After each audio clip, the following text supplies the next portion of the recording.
नमस्कार साथियों, स्वागत है आपका पारस फिर एजुकेशन में। आज मैं बाल विकास एवं शिक्षा शास्त्र के टॉप 20 क्वेश्चन लेकर आया हूं, जो कि आपके एग्जाम पैटर्न पर हैं, जिन्हें यदि आप पढ़ते हैं तो निश्चित ही यहां से आपको एग्जाम में प्रश्न देखने को मिलेंगे। यदि आप इन 20 क्वेश्चनों में से 15 प्लस क्वेश्चनों के सही आंसर देते हैं तो आपकी तैयारी अच्छी तरह से चल रही है। तो चलिए हम शुरू करते हैं इस प्यारे से वीडियो को। पहला क्वेश्चन है, आकलन उद्देश्यपूर्ण होता है यदि? बताइए, आकलन उद्देश्यपूर्ण कब होता है? ऑप्शन है, इससे विद्यार्थियों में भय और तनाव का संचार हो। भैया, आकलन का यह उद्देश्य कदापि नहीं होता कि विद्यार्थियों में भय और तनाव का संचार हो, तो ये हमारा गलत हो जाएगा। ऑप्शन बी में क्या है, इससे विद्यार्थियों और शिक्षकों को प्रतिपुष्टि या फीडबैक प्राप्त हो, तो ये बिल्कुल सही आंसर हो जाएगा। ध्यान रखना, आकलन उद्देश्यपूर्ण जब होता है जब इससे त्रुटियों का ज्ञान होता है, जिससे इनकी कमियों को दूर किया जा सके और फीडबैक भी शिक्षकों और विद्यार्थियों को प्राप्त हो। तो यहाँ पर राइट आंसर हमारा ऑप्शन बी के साथ चला जाएगा। चलेंगे इसके बाद हम प्रश्न क्रमांक 2 की ओर। अपनी कक्षा की व्यक्तिगत भिन्नताओं से निपटने के लिए शिक्षक को चाहिए कि? भैया, यदि किसी शिक्षक की कक्षा में व्यक्तिगत भिन्नता वाले बच्चे हैं तो शिक्षक को क्या करना चाहिए? ऑप्शन है, शिक्षण और आकलन के समान और मानक तरीके हों। देखिए भैया, व्यक्तिगत भिन्नता की बात हुई है, मतलब अलग अलग सभी की क्या है, योग्यता है, तो समान और मानक तरीके नहीं होने चाहिए, सभी के लिए क्या है, अलग अलग होने चाहिए। तो हमारा ऑप्शन फर्स्ट तो गलत हो गया। बच्चों को उनके अंकों के आधार पर अलग अलग नामित करें। भैया, अंकों से कोई भी डिसाइड नहीं किया जा सकता। बच्चों के लिए कठोर नियमों को लागू करें। कठोर नियम लागू करना ये नकारात्मक पॉइंट है, तो ये गलत हो जाएगा। ऑप्शन सी में क्या है, बच्चों से बातचीत करें और उनके दृष्टिकोण को महत्व दें। तो यहाँ पर राइट आंसर साथियों हमारा ऑप्शन सी के साथ चला जाएगा। ठीक है, चलेंगे इसके बाद हम प्रश्न क्रमांक 3 पर। निम्न में से कौन सा शिक्षण अधिगम का स्तर नहीं है? बताएं आप लोग, इन 4 में से कौन सा शिक्षण अधिगम का स्तर नहीं है? विभेदीकरण स्तर, स्मृति स्तर, चिंतनशील स्तर या फिर समझ स्तर। तो देखिए, स्मृति स्तर, समझ स्तर और चिंतनशील स्तर, यह तीनों क्या हैं, शिक्षण अधिगम के स्तर हैं। लेकिन जो ऑप्शन ए में दिया है विभेदीकरण स्तर, तो भैया यह शिक्षण अधिगम का स्तर नहीं है, बल्कि जो विभेदीकरण स्तर है यह छात्रों को बुद्धि लब्धि के आधार पर छोटे छोटे समूहों में बांटने की एक प्रक्रिया है। ठीक है, चलेंगे इसके बाद हम प्रश्न क्रमांक 4 पर। और आप सभी से रिक्वेस्ट है, वीडियो पसंद आए तो वीडियो को लाइक जरूर कर देना, दोस्तों के साथ शेयर भी कर देना। कहा गया है, अधिगम से संबंधित किसी विद्यार्थी की समस्याओं का सबसे अच्छा उपचार है। यदि किसी विद्यार्थियों को अधिगम से संबंधित कोई समस्या है तो सबसे अच्छा उपचार क्या है? कठोर परिश्रम का सुझाव। भैया, कठोर परिश्रम से क्या अधिगम से संबंधित समस्या दूर हो जाएगी? नहीं होगी। ग्रंथालय में निरीक्षित अध्ययन? नहीं भैया, इससे कोई भी समस्या दूर नहीं होगी। फिर क्या है? निजी शिक्षण का सुझाव? नहीं, बल्कि क्या है, निदानात्मक शिक्षण, मतलब पहले उसकी पता करेंगे कि उसको कमी कौन कौन सी हैं, ठीक है, फिर उनको दूर किया जाएगा। तो यहाँ पर राइट आंसर हमारा ऑप्शन डी के साथ चला जाएगा। चलेंगे हम प्रश्न क्रमांक 5 पर। और इसी तरह से आपको वहां पर एग्जाम में भी करना है। जो ऑप्शन देखें आप चारों और देख लें भैया, ए ऑप्शन तो क्या है, नकारात्मक है, तो उसको तुरंत काट दें। ठीक, चलेंगे प्रश्न क्रमांक 5 पर। प्रधान अध्यापक या वरिष्ठ शिक्षक के लिए विद्यालय में कौन सी नेतृत्व शैली बेहतर है? सत्ताधारी नेतृत्व, प्रजातांत्रिक नेतृत्व, अहस्तक्षेपी नेतृत्व या फिर उपरोक्त में से कोई नहीं। ध्यान रखना, प्रधान अध्यापक या वरिष्ठ शिक्षक के लिए विद्यालय में प्रजातांत्रिक नेतृत्व वाली शैली बेहतर है। यहां पर ऑप्शन बी के साथ हमारा करेक्ट आंसर चला जाएगा। ओके, चलेंगे प्रश्न क्रमांक 6 पर हम। बुद्धि लब्धि के संबंध में क्या सत्य है? सभी लोग सारे क्वेश्चनों के आंसर भाई ईमानदारी से कमेंट करेंगे और लास्ट में हमें बताएंगे कि हमने कितना स्कोर किया है 20 में से। ठीक है, चलिए इसका आंसर दीजिए क्या है सही। बुद्धि लब्धि के संबंध में कौन सा कथन सत्य है? देखिए भैया, हम जानते हैं कि बुद्धि लब्धि बराबर होता है, क्या जानते हैं? मानसिक आयु, ठीक है, अपोन में आता है कालानुक्रमिक आयु और इंटू 100। तो देखिए यहां पर जो संबंध सही है वो क्या होगा? कालानुक्रमिक आयु के से व्युत्क्रमी संबंधित। देखिए यहां पर आप देख सकते हैं जो बुद्धि लब्धि है वह कालानुक्रमिक के क्या है? व्युत्क्रम है। ठीक है, और मानसिक आयु के कैसे है? अनुक्रमानुपाती है। तो ये ध्यान रखना। तो यहाँ पर राइट आंसर क्या है हमारा? ऑप्शन सी के साथ चला जाएगा। बुद्धि लब्धि कालानुक्रमिक के व्युत्क्रम होती है। चलेंगे हम प्रश्न क्रमांक 7 पर। देखते हैं क्या कहा गया है। कहा गया 7 नंबर का ए है। बिल्कुल बहुत ही ट्रेंडिंग में रहता है क्वेश्चन। बहुत सारे छात्र इसमें गलती बहुत करते हैं, लेकिन गेगने निम्न में से किससे संबंधित हैं? अधिगम का श्रेणी क्रम, अधिगम के सिद्धांत, अधिगम का मूल्यांकन या फिर अधिगम का प्रबंधन। तो गेगने का साथ में जो संबंध है वो किससे है? इन्होंने अधिगम का श्रेणी क्रम किया है। ठीक है, अधिगम का क्या किया है इन्होंने? श्रेणी क्रम किया है। तो यहाँ पर राइट आंसर हमारा ऑप्शन ए के साथ चला जाएगा। क्लियर? चलेंगे हम प्रश्न क्रमांक 8 पर। निम्न में से कौन सृजनात्मकता से संबंधित नहीं है? अब भैया मौलिकता, प्रवाह, मितव्ययिता या फिर उपयोगिता, बताएं क्या होगा यहाँ पर करेक्ट आंसर।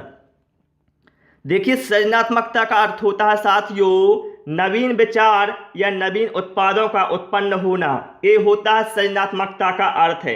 तो देखिए सृजनात्मकता के जो महत्वपूर्ण गुण हैं वो क्या होते हैं? मौलिकता, प्रवाह, उपयोगिता। ये क्या है भैया?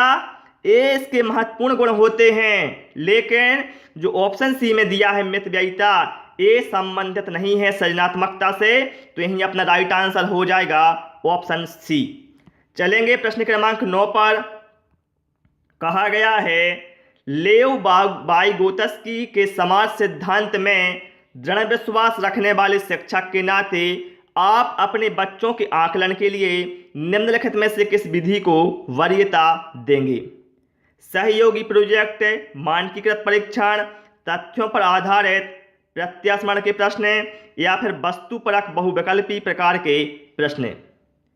तो देखिए लेव वाइगोत्स्की का जो समाज संरचना सिद्धांत है इसमें दृढ़ विश्वास रखने वाले यदि शिक्षक हैं तो आप अपने बच्चों के आकलन के लिए इसमें से देंगे कौन सी विधि को वरीयता? सहयोगी प्रोजेक्ट को। तो यहाँ पर राइट आंसर हमारा ऑप्शन ए के साथ चला जाएगा। चलेंगे प्रश्न क्रमांक 10 पर। सुनने में असमर्थ बच्चा। और देखिए आपके एग्जाम में ऐसे प्रश्न जरूर आने वाले हैं साथियों, तो आप लोग क्या है थोड़ा सोच समझकर आंसर देना है ना। जितने नेगेटिव पॉइंट है वो तो भैया कभी आप सही नहीं मानना, उनको तो क्रॉस ही कर देना पहले नंबर। ठीक है, चलिए सुनने में असमर्थ बच्चा। कहा गया है श्रवण असमर्थता वाले बच्चों के विद्यालय में ही भेजा जाना चाहिए, नियमित विद्यालय में नहीं। भैया ऐसा कुछ नहीं है कि वो नियमित विद्यालय में ना जा सके। ठीक है, ऑप्शन बी में क्या है? ऑप्शन बी में कहा गया है केवल अकादमिक शिक्षा में लाभ नहीं उठा पाएगा, उसके स्थान पर व्यावसायिक शिक्षा दी जानी चाहिए। ये भी क्या है? गलत पॉइंट है। ऑप्शन सी में कहा गया है नियमित विद्यालय में बहुत अच्छा कर सकता है यदि उसे उपयुक्त सुविधा और साधन उपलब्ध कराया जाए। तो ये बिल्कुल सही बात है भैया। यदि कोई बच्चा सुनने में असमर्थ है तो भी उसे नियमित विद्यालय में बहुत अच्छा वो कर सकता है। ये बस बशर्ते ये है कि उसको विद्यालय में उपयुक्त सुविधा और साधन मिले तो भी वह अच्छे से अधिगम अपना कर सकता है। तो यहाँ पर राइट आंसर हमारा क्या साथियों? ऑप्शन सी के साथ चला जाएगा। जैसे समावेशी शिक्षा होती है ना, समावेशी शिक्षा में क्या होता है साथियों, सामान्य बच्चों के साथ साथ समस्यात्मक बालकों को भी पढ़ाया जाता है। तो ये पॉइंट आप लोग नोट कर लेना। चलेंगे हम प्रश्न क्रमांक 11 पर। कहा गया है विविध प्रकार की सामाजिक, आर्थिक और सांस्कृतिक पृष्ठभूमि के बच्चों से युक्त कक्षा सभी विद्यार्थियों के अधिगम अनुभवों को बढ़ाती है। यह कथन है। क्या लिखा यहाँ पर, विविध प्रकार के सामाजिक, आर्थिक और सांस्कृतिक पृष्ठभूमि के बच्चों से युक्त जो कक्षा है सभी विद्यार्थियों के अधिगम अनुभवों को बढ़ाती है। यह कथन कैसा है, गलत है। भैया गलत तो नहीं है, क्यों, बिल्कुल सही बात है ये तो ऑप्शन बी में क्या है, सही है, क्योंकि बच्चे अपने साथियों से अनेक कौशल सीखते हैं। तो बिल्कुल सही आंसर यहाँ पर हो जाएगा हमारा ऑप्शन बी, क्योंकि साथ के जो बालक का विकास है वो अपने साथी समूह में होता है, ठीक है, और वह अपने मित्रों के द्वारा अनेक कौशलों को ही सीख लेता है। तो यहाँ पर राइट आंसर हमारा ऑप्शन बी के साथ चला जाएगा। चलेंगे हम प्रश्न क्रमांक 12 पर। कहा गया है एक बच्चा खिड़की के सामने एक कौवे को उड़ता हुआ देखता है और कहता है एक पक्षी। इससे बच्चे के विचार के बारे में आप क्या पता चलता है। देखिए बच्चे ने कौवे को उड़ता हुआ देखा तो बच्चे ने बोल दिया एक पक्षी। इनसे पता चलता है कि बच्चे में पक्षी का संप्रत्यय विकसित हो चुका है भैया, ठीक है। तो यहाँ पर ऑप्शन जो डी है बिल्कुल करेक्ट है। तो यहाँ पर क्या है, ऑप्शन डी में कहा गया है केवल बी, तो ये बिल्कुल सही हो जाएगा हमारा ऑप्शन डी वाला आंसर, ठीक है। ऑप्शन डी में क्या कहा गया है, केवल बी वाला कथन सही है। तो हाँ भैया बी वाला कथन सही है, ए वाला और सी वाला गलत है। चलेंगे प्रश्न क्रमांक 13 पर। प्राथमिक विद्यालय के बच्चे उस वातावरण में सबसे प्रभावी ढंग से सीखेंगे। बताएं आप लोग प्राथमिक विद्यालय के जो बच्चे हैं कौन से वातावरण में सबसे अच्छे से सीखेंगे। ऑप्शन है जहां उनकी संवेगात्मक आवश्यकताओं की पूर्ति होती है और वे अनुभव करते हैं कि वे महत्वपूर्ण हैं। तो यहाँ पर राइट आंसर साथियों हमारा क्या है, ऑप्शन ए के साथ ही चला जाएगा। ध्यान रखना बच्चे की संवेगात्मक आवश्यकताओं की पूर्ति होनी चाहिए, ठीक है। इसलिए क्या है, बाल केंद्रित शिक्षा महत्वपूर्ण होती है जो कि बालक को केंद्र में रखकर दी जाती है। चलिए प्रश्न क्रमांक 14 पर आते हैं। और यदि साथियों आपको टाइम कम पड़ता है किसी भी क्वेश्चन का आंसर देने के लिए तो आप वीडियो को पॉज कर लें, फिर आप आंसर सोच सकते हैं क्या होगा। विद्यार्थियों में संप्रत्यात्मक विकास को प्रोत्साहन देने के लिए निम्नलिखित में से कौन सी विधि सबसे प्रभावी है। यदि आपको विद्यार्थियों में संप्रत्यात्मक विकास को प्रोत्साहन देना है तो बताना इसमें से कौन सी विधि सबसे प्रभावी होगी। पुराने प्रत्ययों से किसी संदर्भ के बिना नए प्रत्ययों को आपको समझा जाना चाहिए। गलत है भैया। याद करने के लिए कहकर विद्यार्थियों को गलत विचारों को सही विचारों में बदलना। विद्यार्थियों को बहुत से उदाहरण देना और उन्हें तर्क शक्ति का उपयोग करने के लिए प्रोत्साहित करना। ये जो कथन है साथियों ऑप्शन सी में, ये बिल्कुल प्रभावी विधि है हमारी ऑप्शन सी वाली, ठीक है। चलेंगे इसके बाद हम प्रश्न क्रमांक 15 की ओर। कहा गया है एक शिक्षिका अपनी प्राथमिक कक्षा में प्रभावी अधिगम को बढ़ा सकती है। बताएं आप लोग जो शिक्षिका है वो अपनी प्राथमिक कक्षा में अपने अधिगम के प्रभाव को कैसे बढ़ा सकती है। अधिगम में छोटी छोटी उपलब्धियों के लिए पुरस्कार देकर। भैया देखिए पुरस्कार से क्या है, ये अधिगम प्रभाव को नहीं बढ़ा सकते आप, बल्कि इससे क्या है, ये अभिप्रेरित करने का एक साधन है पुरस्कार, ठीक है। ड्रिल और अभ्यास के द्वारा नहीं, अपने विद्यार्थियों में प्रतियोगिता को प्रोत्साहन देकर नहीं भैया, ये अभिप्रेरणा के साधन हैं, ठीक है, ऑप्शन ए और ऑप्शन सी। बल्कि क्या है, विषय वस्तु को विद्यार्थी के जीवन के साथ संबंधित करके इससे क्या है वो प्रभावी अधिगम को बढ़ा सकती है, ठीक है। ओके चलेंगे हम इसके बाद प्रश्न क्रमांक 16 पर। कहा गया है निम्नलिखित में से कौन सी विशेषता प्रतिभावान शिक्षार्थी की है। बताना इन चार में से कौन सी विशेषता प्रतिभावान शिक्षार्थी की है। वह आक्रामक और कुंठित हो जाता है। भैया ये प्रतिभावान विद्यार्थी की नहीं है, कोई डाकू की पहचान नहीं करनी भैया हमें, है ना। फिर क्या है, यदि कक्षा की गतिविधियां अधिक चुनौतीपूर्ण नहीं होती हैं तो वह कम प्रेरित अनुभव करता है और ऊब जाता है। ये बिल्कुल यहाँ पर सही आंसर है भैया। देखिए क्या है, यदि कोई बच्चा है या विद्यार्थी है जो प्रतिभावान है और कक्षा की गतिविधियां क्या है, चुनौतीपूर्ण नहीं है उसके हिसाब से, तो क्या है वो कम प्रेरित अनुभव करेगा और धीरे धीरे क्या है वो अधिगम से ऊब जाएगा। तो ये बिल्कुल यहाँ पर सही आंसर हो जाएगा हमारा ऑप्शन बी। चलेंगे इसके बाद हम प्रश्न क्रमांक 17 पर। थर्स्टन तथा लैकार्ट निम्न में से किसके मापन से संबंधित हैं? बुद्धि, अभिव्यक्ति, मूल्य या फिर व्यक्तित्व। तो भैया थर्स्टन और लैकार्ट हैं, ये संबंधित हैं अभिव्यक्ति के मापन से, अर्थात यहाँ पर ऑप्शन बी हमारा करेक्ट आंसर हो जाएगा। चलिए हम चलते हैं प्रश्न क्रमांक 18 पर। चेस तथा कार्ड को निम्न में से किस में वर्गीकृत किया जा सकता है?